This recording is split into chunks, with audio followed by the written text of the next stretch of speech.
From the moment we take our first breath, there's this profound, almost primal drive for connection. It's as vital to us as, well, air or food.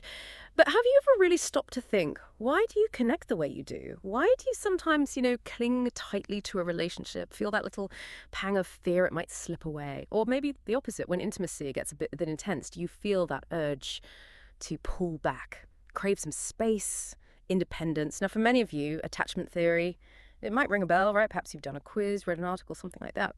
But today, we're going beyond just the basics. We're really diving headfirst into, well, a whole stack of sources. We've got stuff on attachment theory itself, communication, relationship dynamics.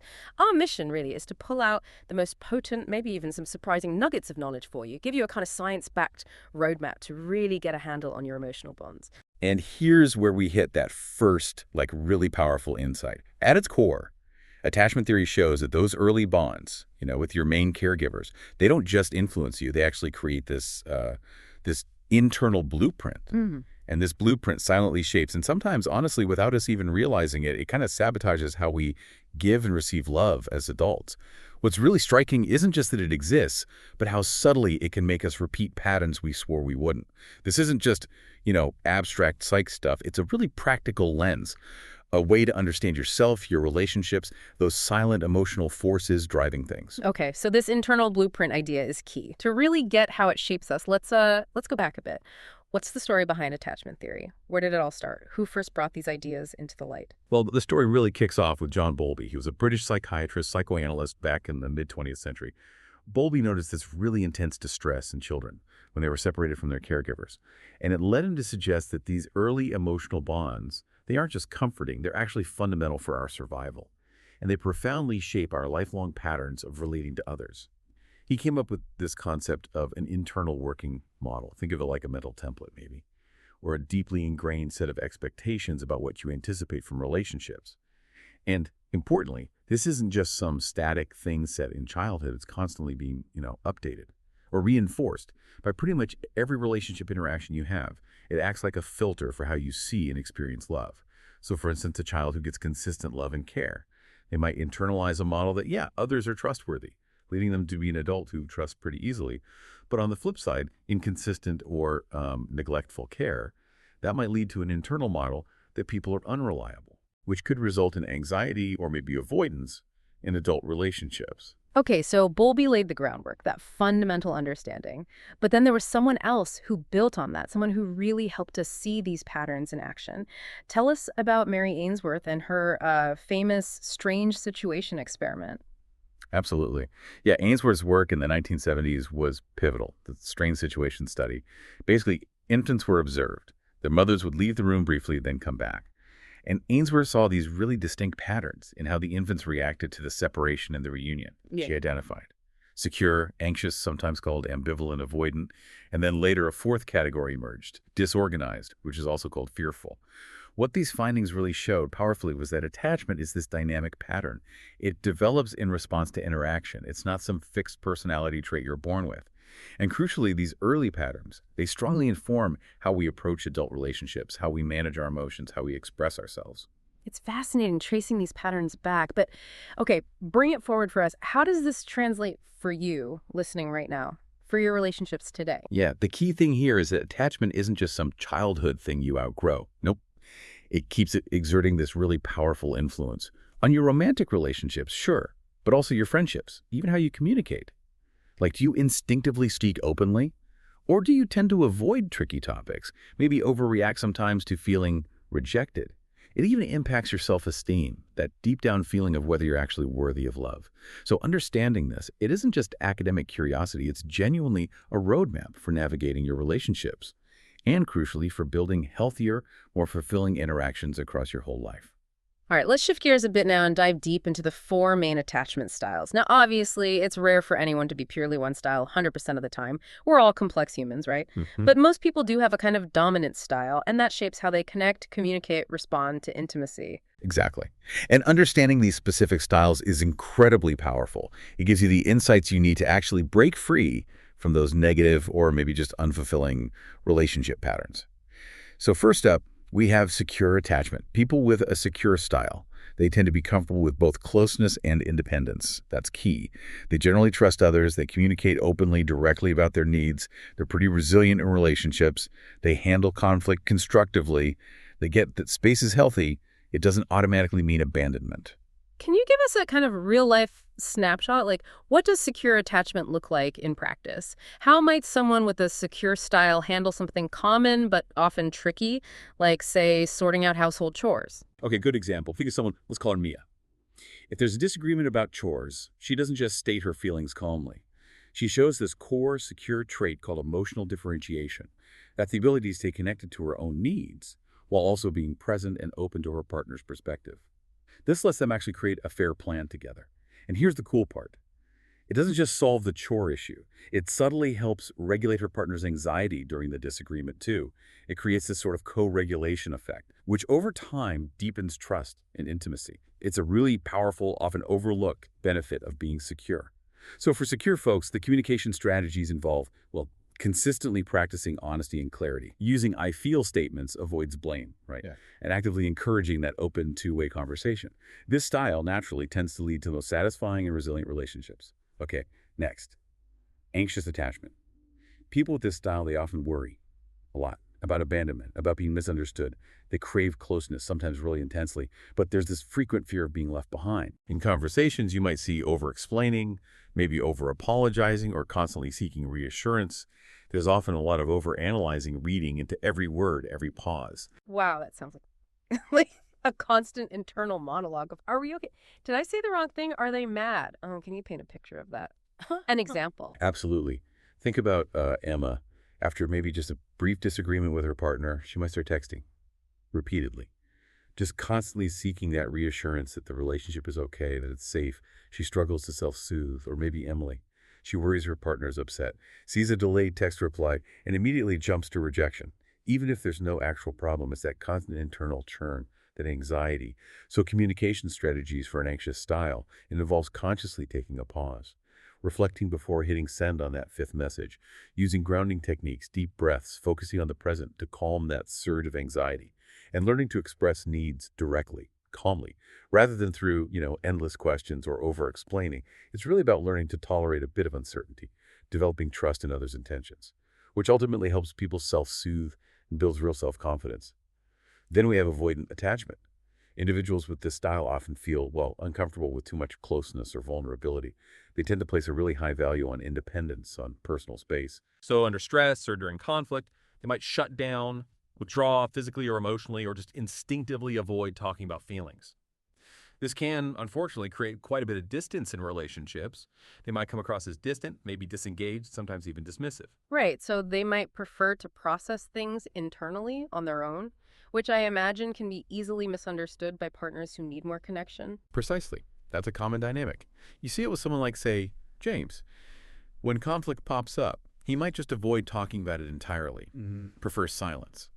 Now, his partner might see that as disinterest or like he doesn't care, when actually James is just retreating to process things in his own way. And when his partner expresses vulnerability, he might respond with a kind of detachment, maybe try to distract them, or even just change the subject. For avoidant individuals, helpful communication strategies include things like proactively scheduling conversations when they feel ready, not being ambushed, sharing their boundaries clearly but kindly, and crucially, reassuring others of their commitment at the same time, and practicing gradual openness, taking small, safe steps towards sharing feelings. It's all about learning to express emotions without feeling totally overexposed, finding that balance between independence and genuine emotional availability. And finally, the fourth style. Fearful-avoidant attachment, sometimes called disorganized. This one's complex. It's like having two powerful magnets inside you, one pulling you towards intimacy, the other pushing you away, often at the same time. These individuals experience this real push-pull dynamic. They deeply crave intimacy, but they're also terrified of vulnerability. Often this stems from inconsistent caregiving or maybe past trauma. Their communication can feel really inconsistent, maybe confusing. It often combines traits of both anxious and avoidant styles. Wow, that sounds incredibly challenging. For them and for their partners, too. How does that actually show up in interactions? It is definitely complex. A common example might be someone like, let's call him Alex. Alex might initiate a really loving, connected conversation one moment, expressing deep feelings. But then, if he starts to feel too vulnerable, he might withdraw abruptly or even lash out defensively. leaving his partner feeling confused, whiplashed, uncertain about where they actually stand. For fearful-avoidant folks, communication strategies really involve first acknowledging their own fears before engaging, setting clear intentions for honest dialogue. And, this is often critical, maybe working with a trusted partner or therapist. Practicing consistent responses takes time and support. The focus is usually on small, incremental improvements in expressing needs and tolerating vulnerability. This style often requires some deeper healing, usually around past trauma, to build that consistent sense of security. It's really incredible seeing how these, well, deep-seated patterns play out. But we tend to think about them mostly in romantic relationships, don't we? You're saying these attachment styles actually cast a much wider net. They influence way more than just our partners. Absolutely. Yeah, while they're often most obvious in romance, these styles visibly shape our friendships and, interestingly, even our workplace dynamics, often in subtle but pretty significant ways. So in romantic relationships, okay, they dictate how we express love, how we handle conflict, how we seek reassurance. Like, imagine Rachel, who's secure. She's comfortable giving her partner, Tom, space. But Tom, he's anxious. So he sometimes misinterprets her need for independence as rejection. Understanding their different styles helps them bridge that gap, communicate better. Then friendships. It affects how we make friends, how we maintain those connections. Think of John, who's avoidant. He values his friends, but he rarely shares deep feelings. His friends might mistake his quietness for disinterest or think he doesn't really care that much. And even in workplace dynamics, it impacts how we communicate, collaborate, even how we take feedback. Consider someone anxious attached, like Samantha. How might she react to a critical email from her boss? It's not just about checking in for approval constantly. She might obsessively reread it, start catastrophizing about losing her job, struggle to move past it, even if the feedback was meant constructively. Now, a secure manager, understanding this pattern, could help build her confidence with clear, consistent feedback, instead of just leaving her to spiral. It's so clear how profoundly these styles ripple through all our relationships. And with such fundamental differences in how we approach connection, it makes total sense that misunderstandings happen all the time. So, how do these different attachment needs become such common sources of conflict? You've really hit on a crucial point there. So many conflicts spring directly from these differing attachment needs, and the unconscious expectations tied to them. A secure person, for example, might genuinely see their partner needing space as normal, a sign of trust even. But an anxious person might perceive that exact same need for space as rejection, proof that they don't care. Avoidant individuals, they prioritize independence. Their anxious partners can understandably see that as emotional neglect. And those fearful avoidant patterns, that push-pull, that can understandably confuse even secure partners who might struggle to find any consistency. The real key insight here, the big takeaway, is that these misunderstandings, they're often about different needs and communication styles, not usually about bad intentions. Just recognizing that can fundamentally shift things. It can transform frustration into empathy, and that leads to much more effective, much more compassionate conversations. Okay, let's dig into this a bit more because this is incredibly insightful. But for some people listening, hearing about these styles, it might feel a little bit like, I don't know, putting people in boxes. Is there a danger here of oversimplifying things?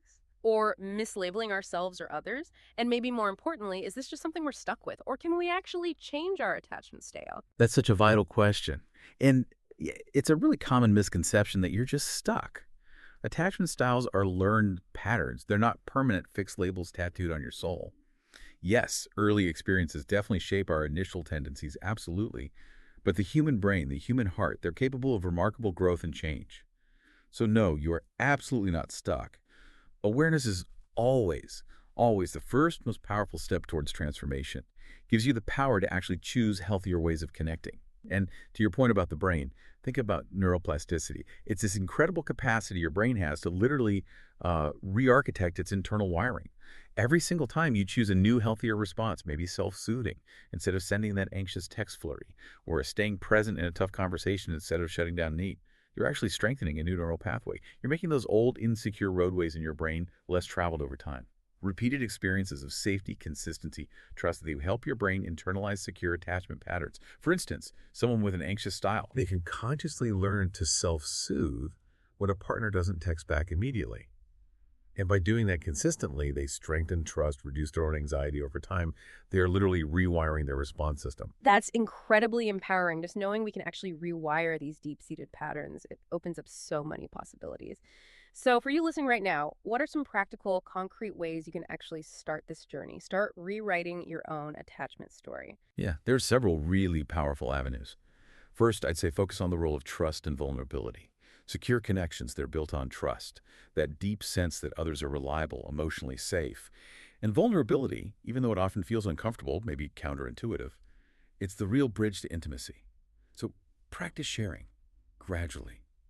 Your thoughts, your feelings, with people you trust. Communicate your needs openly. And try to reframe vulnerability not as weakness, but as courage. I remember working with someone, let's call him Carlos, who struggled with anxious attachment. He made this conscious choice to express his fears directly to his partner, instead of acting out on them through jealousy or neediness.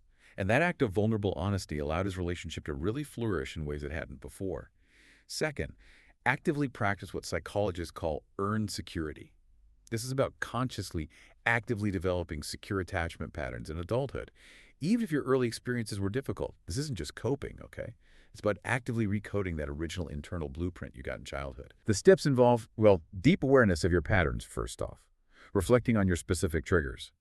Then, consistent practice of healthier behaviors, intentionally seeking out and nurturing relationships that feel safe, and celebrating those moments, reinforcing yourself when you choose to respond securely instead of reactively. Lena, who had a fearful-avoidant style, really worked on clear, consistent communication. It took time, but through intentional practice, she gradually built this profound sense of trust and security within her relationship. Third, harness the power of mindfulness for emotional regulation. Mindfulness is such a powerful tool. It helps you observe your emotions without judgment. It reduces those reactive behaviors often driven by insecure attachment. This is especially huge for anxious individuals, right? Who often get swept away by that cascade of worry. Mindfulness gives you that crucial pause button before you spiral. Practical exercises, things like deep breathing to calm anxious surges, body scans to notice physical stress sensations, emotional labeling, just naming the feeling, okay, I'm feeling anxious right now, create space between the emotion and your reaction. Grounding techniques, too, to stay present. Maya, for example, used deep breathing during a heated discussion. It helped her stay engaged, communicate calmly, instead of withdrawing, which was her usual pattern. And finally, focus on setting healthy boundaries without fear. Boundaries are absolutely essential. For mutual respect, for emotional safety, for self-care, they actually allow secure attachment to thrive because they create clarity and predictability. People know where they stand. Tips for this. First, really know your own limits. What's okay for you, what's not. Then communicate those limits clearly, respectfully. Stay consistent in upholding them. And always, always respect others' boundaries in return. It's a two-way street. Tom, remember him with the avoidant tendencies. He learned to establish clear boundaries for his needed alone time. But crucially, he did it while also reassuring his partner of his commitment. That didn't create distance. It actually strengthened their trust and intimacy because it built this foundation of respect and clear expectations. This is all incredibly practical, really empowering stuff. Okay, so for you listening, wanting to put this into action, what are some concrete exercises? Things you can do today, tomorrow, this week? Yeah, understanding is great. It's empowering. But true growth, that comes from consistent practice. One really key exercise is the pause and respond technique. This directly interrupts those automatic, often unhelpful, attachment-driven reactions. The steps are pretty simple. First, just pause before you react, especially if you feel that surge of emotion, anger, anxiety, whatever. Second, identify your feeling. What's really going on inside you? Name it. Third, consider your trigger. Is this feeling about the present situation? Or is it an old attachment pattern getting activated? And then finally, respond thoughtfully. Make a conscious choice about how you want to respond rather than just reacting on autopilot. Sarah, for instance, who tends towards anxiety, she learned to pause before sending that reactive text during a disagreement. She recognized her fear of abandonment was kicking in. Then she calmly explained her feelings instead, and it led to a productive conversation, not more conflict. Another really useful tool is an attachment-style self-assessment quiz. You can find reputable ones online easily. It's simple, but it builds immediate self-awareness, helps you see your tendencies more clearly. You rate statements like, I feel comfortable depending on others, or I worry people will leave me. I often avoid closeness. Maybe I want closeness, but sometimes I fear it too. Your scores can give you a pretty clear indication of your dominant style, helping you identify your starting point for growth. Journaling prompts for relationship insight also incredibly effective. Journaling lets you explore your emotions, spot those recurring patterns, process your experiences in a safe space. You could try prompts like, when did I feel most connected this week? Or disconnected, why? Or what triggered strong emotional reactions in me recently? How did I respond versus how did I want to respond? How did my attachment style influence my behavior in that interaction? Or even just, what's one small conscious step I can take this week to build a more secure connection? Alex, the example with fearful-avoidant traits, used journaling. He realized he often withdrew exactly when his partner asked for more connection. That insight helped him plan a more thoughtful, engaged response for next time.